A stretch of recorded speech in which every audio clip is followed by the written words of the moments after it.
ಎಲ್ಲರಿಗೂ ನಮಸ್ಕಾರ. ನಾವಿವತ್ತು ಬಿಡದಿಯಲ್ಲಿ ಸಿಗೋ ತರನೇ ತುಂಬಾನೇ ಸ್ಮೂತ್ ಆಗಿ ಹತ್ತಿಯಷ್ಟೇ ಮೃದುವಾಗಿ ತಟ್ಟೆ ಇಡ್ಲಿನ ಹೇಗೆ ಮಾಡೋದು ಅಂತ ತೋರಿಸ್ತೀನಿ. ತುಂಬಾನೇ ಬಿಳಿ ಬಿಳಿಯಾಗಿ ಹೇಗೆ ಮಾಡೋದು ಅಂತ ತಲೆ ಕೆಡಿಸ್ಕೊಳ್ತಾರೆ. ಅವ್ರಿಗೆ ಕೂಡ ಈಸಿಯಾಗಿ ಹೇಗೆ ಮಾಡ್ಕೊಳ್ಳೋದು ಅಂತ ತೋರಿಸ್ತೀನಿ, ನೋಡೋಣ ಬನ್ನಿ. ವೆಲ್ಕಮ್ ಟು ವಿಶ್ ಫುಲ್ ಅಡುಗೆ ಮನೆ. ನಾನು ಮೊದಲಿಗೆ ಒಂದು ಬೌಲ್ ತಗೊಂಡಿದ್ದೀನಿ. 3 ಕಪ್ ಆಗುವಷ್ಟು ಅಕ್ಕಿ ಹಾಕೊಳ್ತಾ ಇದ್ದೀನಿ. ಇಡ್ಲಿ ಅಕ್ಕಿನೇ ಹಾಕೊಂಡಿದ್ದೀನಿ. ನೀಟಾಗಿ ವಾಶ್ ಮಾಡ್ಕೊಬೇಕು.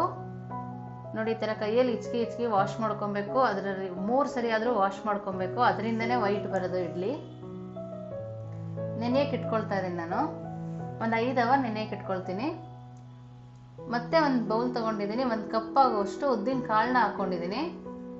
ಅದನ್ನು ಕೂಡ ನೀಟಾಗಿ ವಾಶ್ ಮಾಡ್ಕೊಳ್ತೀನಿ. ಅದನ್ನು ಒಂದು 5 ಅವರ್ ನೆನೆಯಕ್ಕೆ ಇಡ್ತೀನಿ. ಮತ್ತೆ ಇನ್ನೊಂದು ಬೌಲಿಗೆ ಸಬ್ಬಕ್ಕಿ ಹಾಕೊಳ್ತಾ ಇದ್ದೀನಿ. 1 ಹಿಡಿ ಆಗುವಷ್ಟು ಅವಲಕ್ಕಿ ತಗೊಂಡಿದ್ದೀನಿ. ಅದನ್ನು ಕೂಡ ನೀಟಾಗಿ ವಾಶ್ ಮಾಡ್ಕೊಳ್ತೀನಿ.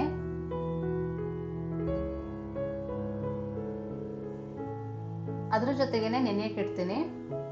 ನಮ್ಗೆ 1 ಅವರ್ ಬೇಕಾದ್ರೂ ನೆನೆಸ್ಕೊಬಹುದು ಅದನ್ನ.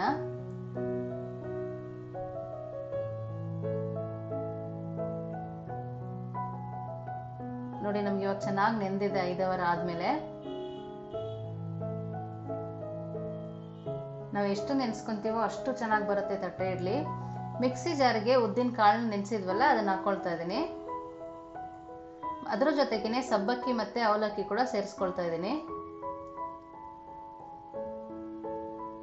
ಸ್ವಲ್ಪನೇ ನೀರು ಹಾಕಿ ಸಣ್ಣದಾಗಿ ರುಬ್ಕೊಂಡ್ಬರ್ಬೇಕು. ನೋಡಿ, ಈ ತರ ಸಣ್ಣದಾಗಿ ರುಬ್ಬಿದ್ದೀನಿ. ಇದೇ ತರ ರುಬ್ಕೊಬೇಕು.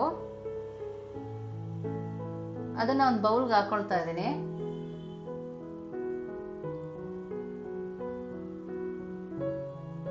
ಮತ್ತೆ ಅದೇ ಮಿಕ್ಸಿ ಜಾರಿಗೆ ಅಕ್ಕಿನ ಕೂಡ ಹಾಕೊಳ್ತಾ ಇದ್ದೀನಿ. ನಾವು ಇದನ್ನ ಸ್ವಲ್ಪ ತರಿಯಾಗಿ ರುಬ್ಕೊಬೇಕು. 1 ಲೋಟ ಆಗುವಷ್ಟು ನೀರು ಹಾಕಿದ್ದೀನಿ. ನೋಡಿ, ಈ ತರ ರುಬ್ಕೊಬೇಕು. ಅದನ್ನು ಕೂಡ ಅದೇ ಬೌಲ್ಗೆ ಹಾಕೊಂಡು ಮಿಕ್ಸ್ ಮಾಡ್ಕೊಳ್ತೀನಿ. ನೋಡಿ, ಈ ತರ ಮಿಕ್ಸ್ ಮಾಡ್ಕೊಬೇಕು. ಆವಾಗ ನಮಗೆ ಬೆಳಗ್ಗೆ ಅಷ್ಟರೊಳಗೆ ಚೆನ್ನಾಗಿ ಉಕ್ಕಿರುತ್ತೆ ಹಿಟ್ಟು. ನಮಗೆ ಎಷ್ಟು ಚೆನ್ನಾಗಿ ಉಕ್ಕುತ್ತೋ ಅಷ್ಟು ಚೆನ್ನಾಗಿ ಬರುತ್ತೆ ತಟ್ಟೆ ಇಡ್ಲಿ. ನಾನು ಒಂದು ನೈಟ್ ಫುಲ್ಲು ಅದಕ್ಕೆ ಬಿಟ್ಟಿದ್ದೆ ಉಕ್ಕಕ್ಕೆ.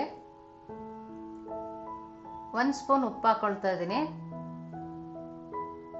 ನೋಡಿ, ನಮಗೆ ಬೆಳಗ್ಗೆ ಅಷ್ಟರೊಳಗೆ ಎಷ್ಟು ಚೆನ್ನಾಗಿ ಉಕ್ಕಿದೆ ಅಂತ. ಈ ಥರ ಉಕ್ಕೋದ್ರಿಂದ ಸೋಡಾ ಕೂಡ ಹಾಕ್ಬೇಕಾಗಿಲ್ಲ. ನಮ್ಗೆ ಈ ಥರ ಉಕ್ಕಿದ್ರೇ ಗೊತ್ತಾಗುತ್ತೆ ಇಡ್ಲಿ ತುಂಬಾನೇ ಚೆನ್ನಾಗಿ ಬರುತ್ತೆ ಅಂತ. ಲೈಟ್ ಕೈಯಲ್ಲಿ ತಿರುಗಿಸ್ಕೊಬೇಕು. ನೋಡಿ, ಇಷ್ಟು ತಿಕ್ಕಾಗಿ ಮಾಡ್ಕೊಂಡಿದ್ದೀನಿ ನಾನು. ಮತ್ತೆ ನೀರು ಆ್ಯಡ್ ಮಾಡಿಲ್ಲ. ನಾನಿಲ್ಲಿ ಇಡ್ಲಿ ಪ್ಲೇಟ್ ತಗೊಂಡಿದ್ದೀನಿ, ತಟ್ಟೆ ಇಡ್ಲಿ ಪ್ಲೇಟು. ಸ್ವಲ್ಪ ಎಣ್ಣೆ ಹಾಕಿ ಸರೋಕೊಳ್ತೀನಿ. ನಾವು ಎಣ್ಣೆ ಹಾಕೋದ್ರಿಂದ ತಳ ಅಂಟೋದಿಲ್ಲ ಇಡ್ಲಿದು. ನಾನಿಲ್ಲಿ 1.5 ಸೌಟ್ ಆಗುವಷ್ಟು ಇಡ್ಲಿ ಹಿಟ್ಟನ್ನು ಹಾಕೊಳ್ತೀನಿ. ನಾವು ನಾರ್ಮಲ್ ಇಡ್ಲಿ ಹಿಟ್ಟು ಹಾಕೊಳ್ತೀವಲ್ಲ, ಅದಕ್ಕಿಂತ ಸ್ವಲ್ಪ ಜಾಸ್ತಿ ಹಾಕೊಬೇಕು. ನಾನು ಎಲ್ಲದಕ್ಕೂ ಅದೇ ಥರ ಹಾಕೊಳ್ತಾ ಇದ್ದೀನಿ. ನೋಡಿ, ಇಡ್ಲಿ ಸ್ಟ್ಯಾಂಡಿಗೆ ಇಟ್ಕೊಳ್ತಾ ಇದ್ದೀನಿ.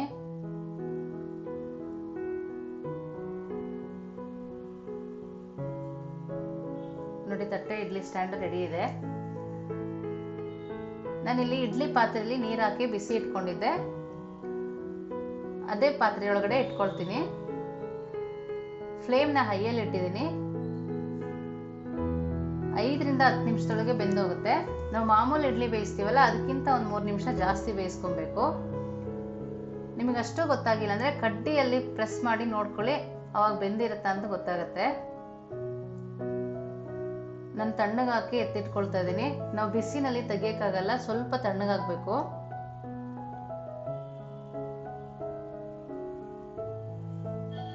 ನೋಡಿ, ತಣ್ಣಗೆ ಹಾಕಿ ಇಟ್ಟಿದ್ದೀನಿ ಇವಾಗ.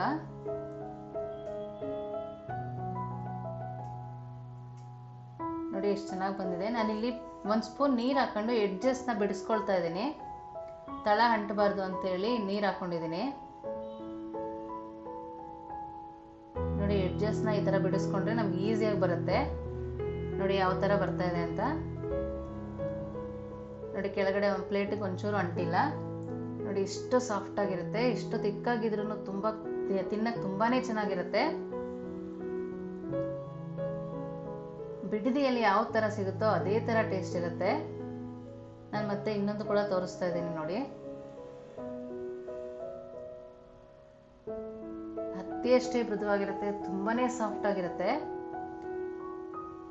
ನೋಡಿ. ಸರ್ವ್ ಮಾಡ್ಕೊಳ್ತಾ ಇದ್ದೀನಿ. ನೀವು ಒಂದ್ಸರಿ ಮಾಡಿ ಹೇಗಿತ್ತು ಅಂತ ವಿಶ್ಫುಲ್ ಅಡುಗೆ ಮನೆಗೆ ಕಮೆಂಟ್ ಮಾಡಿ. ಮತ್ತು ನಿಮ್ಗೆ ಯಾವ ರೆಸಿಪಿ ಬೇಕು ಅಂತ ಕೂಡ ಕಮೆಂಟ್ ಮಾಡಿ, ನಾವು ನಿಮಗೆ ಮಾಡಿ ತಿಳಿಸ್ತೀವಿ. ಸಬ್ಸ್ಕ್ರೈಬ್ ಮಾಡೋದನ್ನು ಮರಿಬೇಡಿ, ಲೈಕ್ ಮಾಡಿ, ಶೇರ್ ಮಾಡಿ. Thank you.